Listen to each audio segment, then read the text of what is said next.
Iki kibanza kiragurishwa. Iki ni ikibanza mw'abantu mwe kiri ku isoko kandi ni ikibanza kinini cyane. Ikibanza kigera kuri hegitari yose. Iki kibanza rero kikaba giherereye mu murenge wa Gahanga mu kagari ka Karembure. Iki kibanza rero ubaye ubona wagishimye cyangwa se wagikunze, dore ko kiri no ku muhanda, dore ko cyegeranye n'ibigo by'amashuri. Ni ikibanza kiri ahantu heza cyane kandi kinini. Ni ikibanza giteretse ahantu h'ubwenge.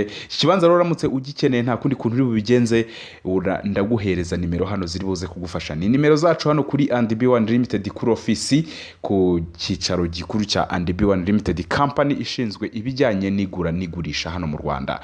Turagufasha kuza kugera hano kuri kino kibanza hano kiri, tugufashe no kukigura. Turabikugiramo kugira ngo ukigure batanaguhenze.